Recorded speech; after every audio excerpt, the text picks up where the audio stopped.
Je suis très surpris par la réaction de la SNH.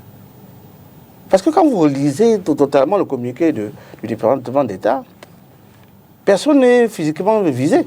Tout à fait. Donc c'est quelqu'un qui se sent un peu coupable, qui tente de se défendre. Tout à fait. Et je voulais dire que dans cette occurrence-là,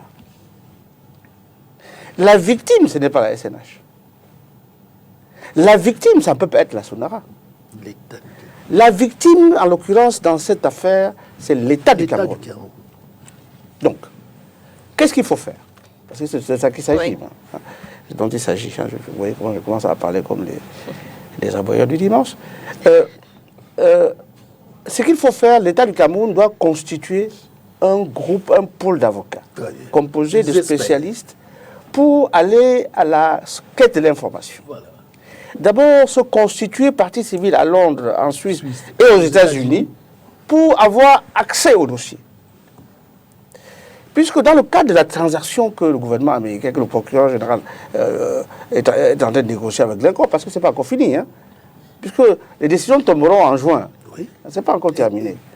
Il est indiqué que Glencore accepte également de constituer une provision de près de 300 millions de dollars pour indemniser les victimes collatérales. Oui. Donc dans cette affaire, nous sommes une victime collatérale. Et nous devons être autour de la table. Parce qu'une fois, vous me posez la question de savoir si on peut évaluer le préjudice. Oui, on peut l'évaluer. Il suffit de prendre les contrats, de les analyser, de prendre les enlèvements et d'analyser les prix sur le marché au moment où les transactions se font. Voilà. Et on fait les calculs. On fait l'évaluation, on fait les calculs.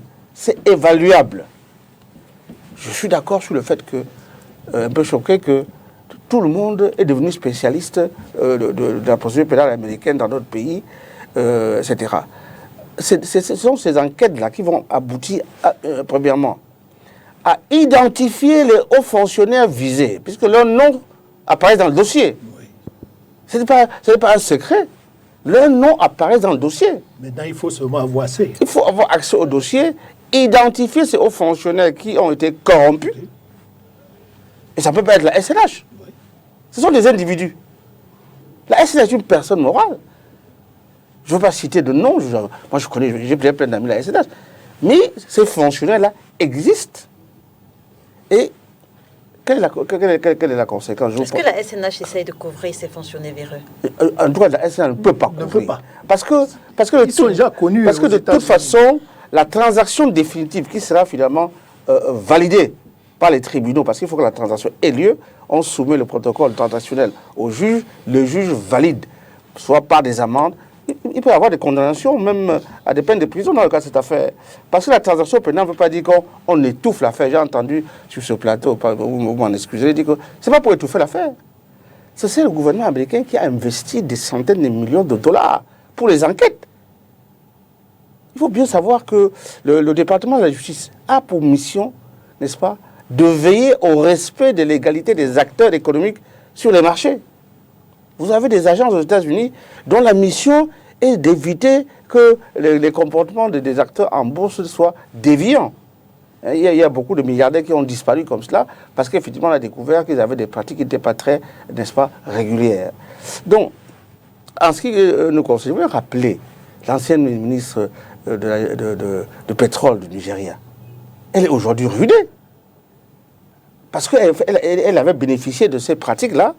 Et elle s'était même permis d'acheter tout un quartier aux États-Unis, des yachts, etc. Le gouvernement nigérien a confisqué toute sa fortune au Nigeria et à l'étranger.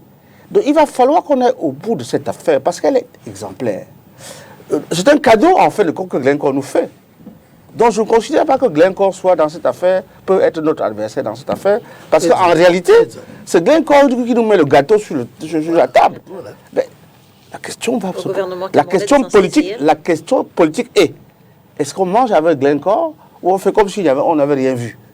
Et je pense que l'opinion publique aujourd'hui est vent debout pour dire, il faut qu'on récupère ce qu'on a perdu dans cette affaire.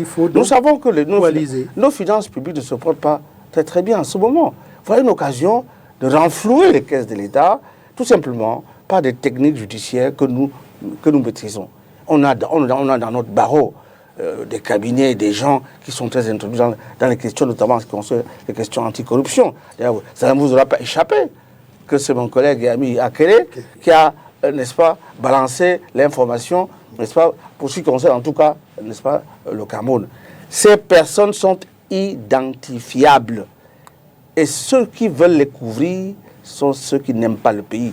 J'entends ici et là souvent parler de patriotisme. Voilà. Oui. Là, on va voir si le patriotisme s'exerce ou pas.